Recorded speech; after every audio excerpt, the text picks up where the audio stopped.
Indigenous rights in the context of the work that I do, first of all, our Constitution enshrines some aspect of Indigenous rights, especially as regards to our way of life. And for us, our way of life means so many things. Our way of life has to do a lot with land, and I'll talk a lot about land in the next day or so.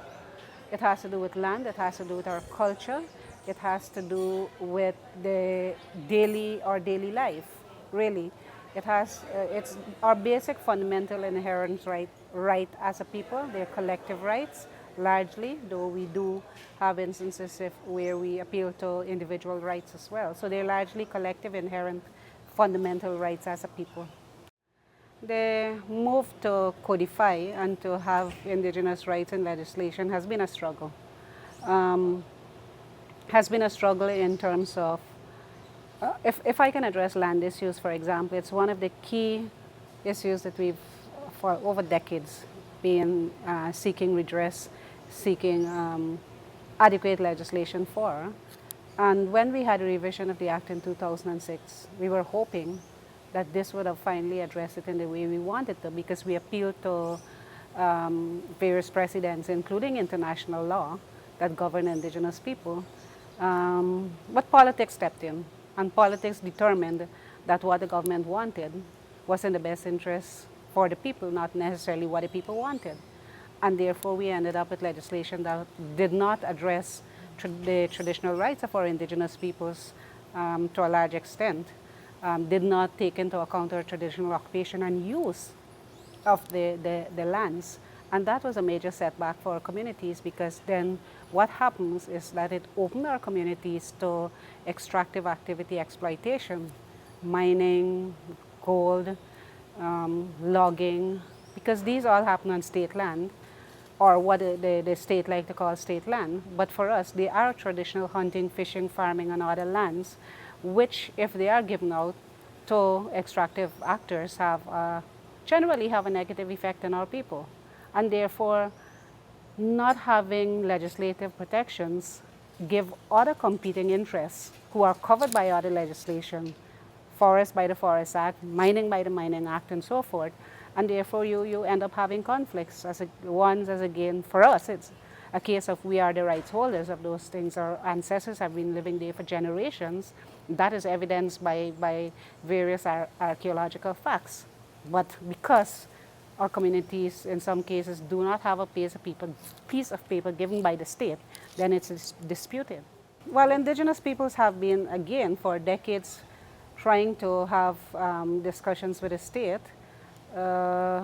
Sometimes they do hear, sometimes they do not hear, sometimes they say they hear. I'm not sure what it is, because we continue to see mining concessions being granted.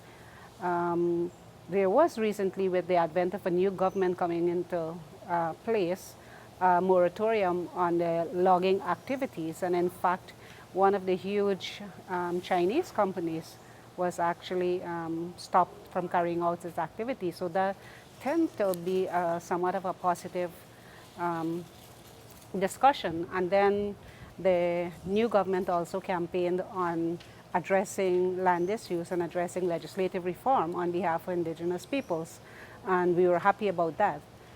But the struggle that we've had, which is why it was important for us, and led by the organization that I work for, the Amerindian People's Association, we lobbied, we asked for a meeting, we asked for discussions and a number of things, and eventually the NTC, which NORMA is part of, the National Tushaus Council, and other indigenous organizations and community groups, as well as the Ministry of Indigenous Peoples Affairs, came together at a workshop. But what we've done there is we're hoping that we can meet and put a process in place, because we have over 212 communities that may have to be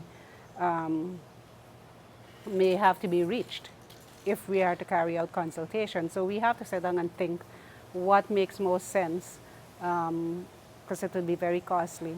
So there are certain process things that have to take place.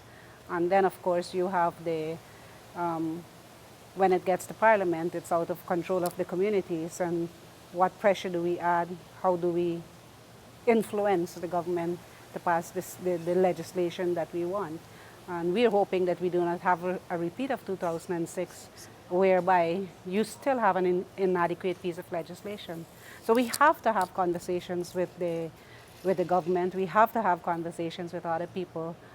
We cannot do it by ourselves because other people, in the end, if we decide to legislate against forest activity, those in the forest sector, not necessarily indigenous people, might say, well, this is not in our favor, and we have a pushback there as well.